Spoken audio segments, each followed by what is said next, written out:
This is the Sri Lanka Broadcasting Corporation.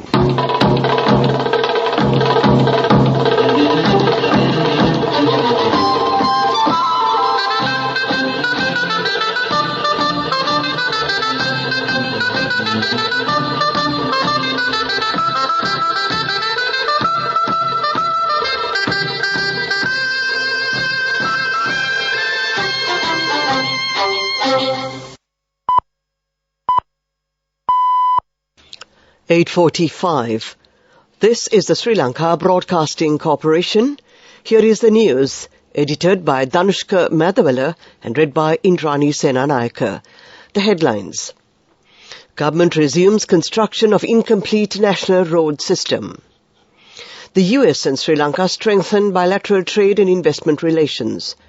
The economy of the country has developed in the second quarter of this year.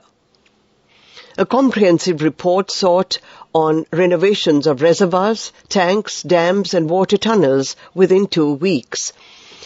The new British High Commissioner expresses commitment to further enhance UK-Sri Lanka ties. In foreign news, China sends a top envoy to Russia for security talks. And in sports news, Sri Lanka Cricket donates 5 million rupees to Uncle Percy. State Minister of Highways, Mr. Siripala Gamlath, has announced the government's plan to resume the construction of Sri Lanka's road system, which was halted due to the economic crisis. During a news conference at the Presidential Media Centre on the theme, Collective Path to a Stable Country today, the State Minister of Highways said the funding will be allocated in the upcoming budget, ensuring swift completion and delivery to the public.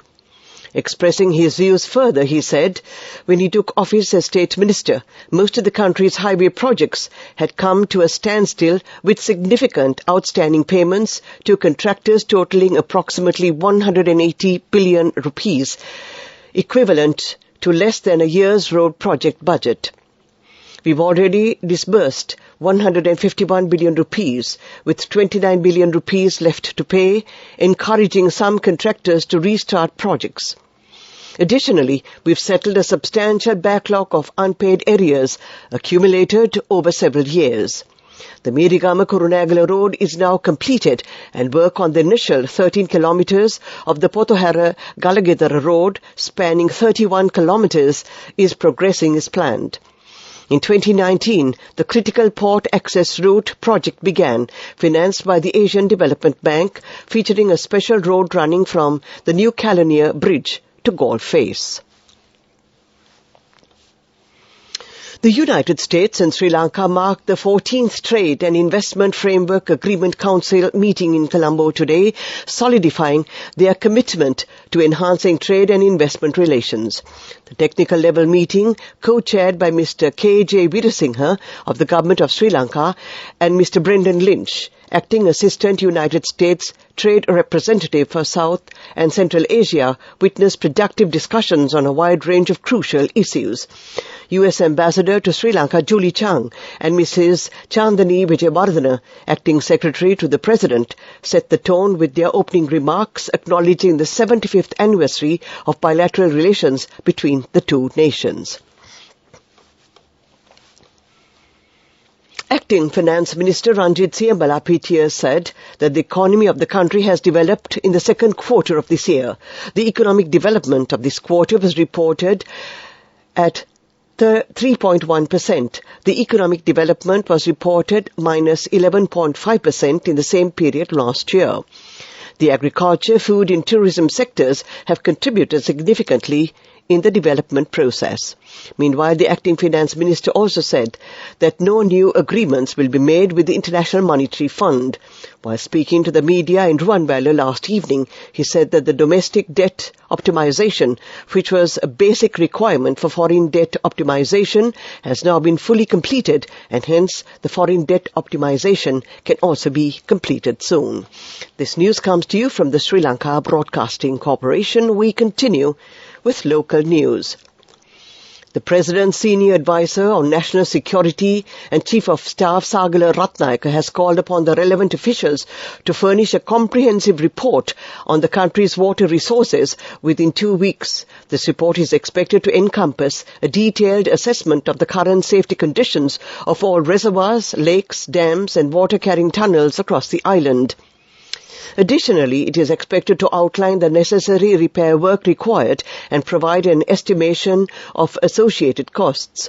Mr. Ratnayaka emphasized the urgency of this report, underlining the need for prompt action to address any potential safety concerns.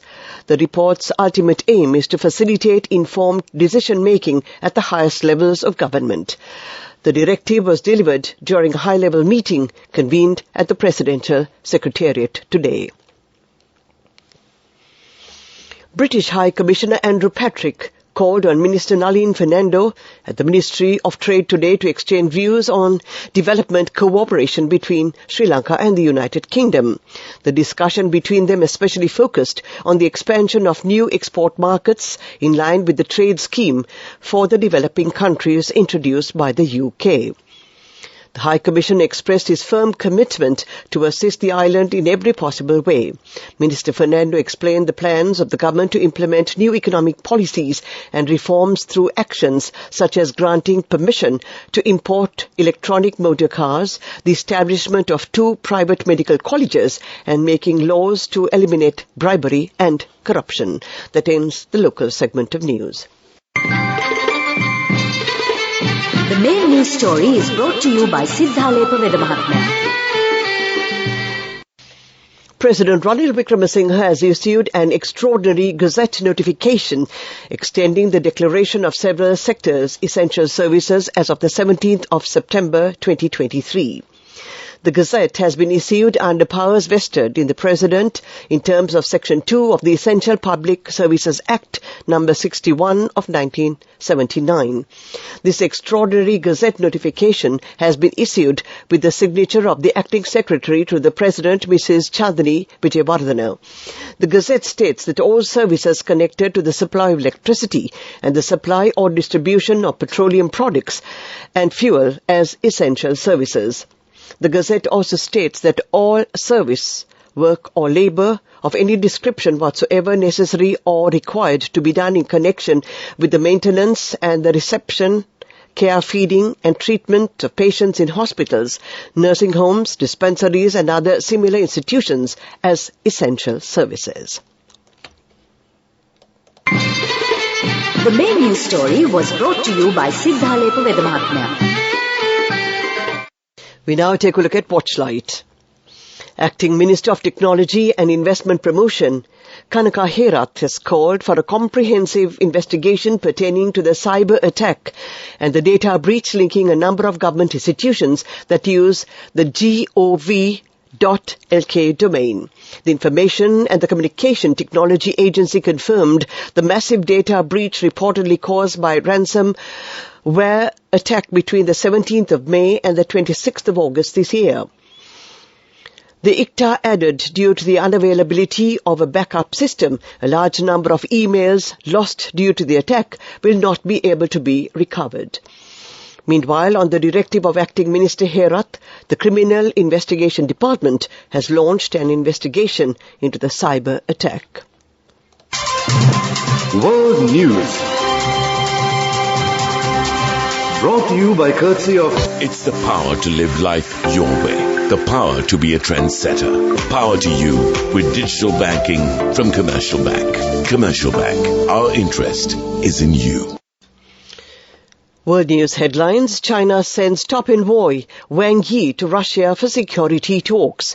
US military asks for public's help to find F-35 fighter jet. Rare dinosaur berry up for sale at Paris auction. China's top diplomat Yang Yi is visiting Russia for security talks as Moscow seeks continued support for its war on Ukraine. A close ally of Moscow, Beijing is accused of supporting Russia indirectly during the war, which it denies. His visit comes after Vladimir Putin met North Korea's Kim Jong-un amid US fears they could strike an arms deal. Russia media said Mr. Wang's trip would also lay the ground for Mr. Putin to make a landmark visit to Beijing soon. Earlier this month, Mr. Putin said he expected to meet Chinese President Xi Jinping, but did not say when. He had not travelled abroad since the International Criminal Court issued an arrest warrant for him in March over war crimes in Ukraine. Mr. Putin last ventured onto foreign soil in December 2022 when he visited Belarus and Kyrgyzstan. The US military has asked for the public's help to locate one of its F-35 fighter jets after the pilot ejected from the aircraft. It went missing on Sunday afternoon when the pilot was flying over the southern state of South Carolina. The pilot, who has not been named, ejected and parachuted safely. He is in a stable condition in hospital. It is not yet clear what happened, but officials said the aircraft was involved in a mishap. The jet, made by Lockheed Martin, is thought to cost around $80 million each, according to news agency AFP. Officials say they were focusing their search for the F-35B Lightning Jet 2 around 2 lakhs north of the city of Charleston. The aircraft is a stealth jet, meaning its airframe sensors and systems are designated to operate undetected by enemy radar. An almost complete dinosaur skeleton will be sold at auction in Paris next month. The 150-million-year-old Camptosaurus was discovered in the 1990s in Wyoming in the United States. It was named Barry after Barry James, the paleontologist who found it. Experts say the skeleton is extremely well preserved. It is expected to fetch up to $1.2 million in an auction on the 20th of October. Dating back to the late Jurassic period, Barry measures 2.1 meters tall and 5 meters long. Alexander Coelho from the auction house said it was unusual to see a dinosaur skeleton so intact. The skull is complete at 90% and the rest of the dinosaur is complete at 80%, he said. To end this bulletin of world news, the headlines again. China sends top envoy Wang Yi to Russia for security talks. US military asks for public's help to find F-35 jet fighter. Rare dinosaur Barry up for sale at Paris auction. That ends this bulletin of world news. World News. Brought to you by courtesy of... This message is for all the kids between the ages of 4 and 16 who love to draw. Commercial Bank's Arunalu Sittam is back once again. This time, the competition is also open to Sri Lankan kids currently living abroad. First, second and third place prizes will be awarded along with special merit and merit certificates. For more information, visit the Commercial Bank website. We have so many prizes to be won. Development News. UN Resident Coordinator to Sri Lanka, Marc-Andre Franck, called on Minister of Power and Energy Kanchana Wijesekara this morning. During the meeting, a wide range of topics including government policies, plans on renewable energy, electricity sector reform structure and financial assistance and green financing available for renewable energy were discussed between the two sides. In addition, implementing a mechanism to assist low-income families to set off electricity costs were also taken up for discussion. We now take a look at sports news. Sri Lanka Cricket Board donated 5 million rupees to legendary cheerleader Uncle Percy towards his health and well-being. This donation was made to Percy Abesekara after it was approved by the Executive Committee of Sri Lanka Cricket, headed by the President of Sri Lanka Cricket, Shami Silva. The donation was handed over to Abesekara by Mohan de Silva when he visited Percy's home on behalf of the Sri Lanka Cricket to inquire about his health and well-being. Fiji beat Australia for just the third time in their history after they blew Pool C wide open with a thrilling win at the Rugby World Cup.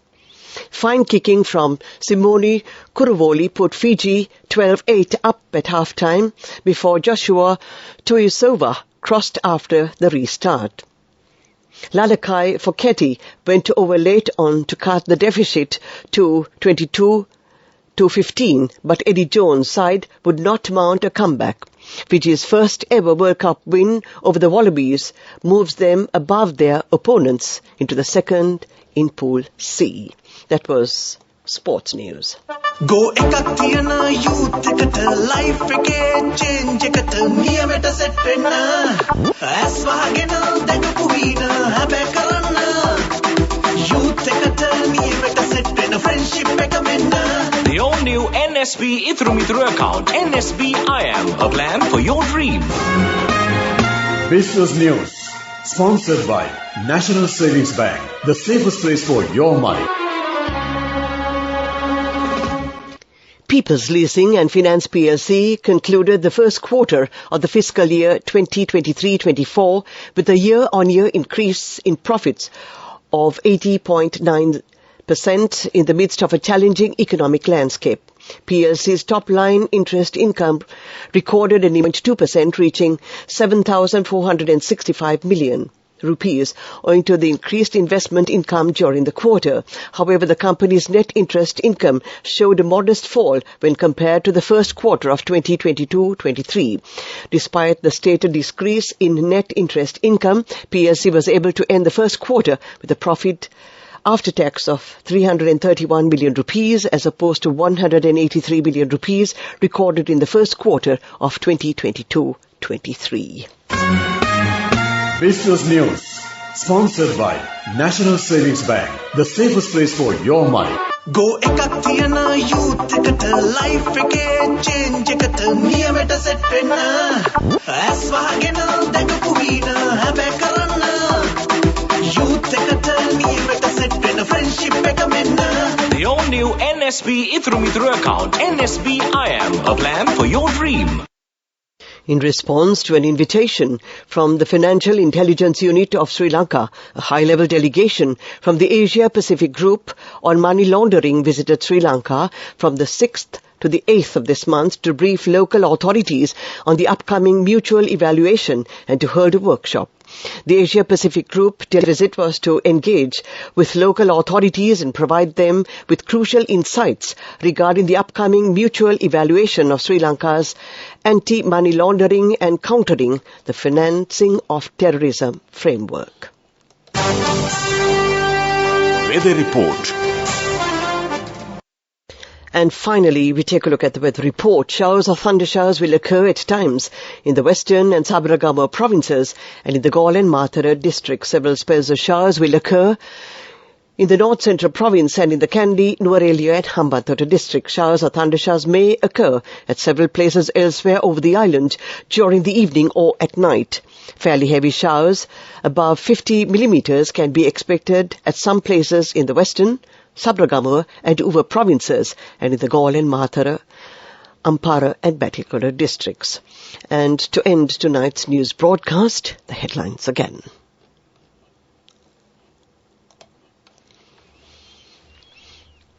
Government resumes construction of incomplete national road system.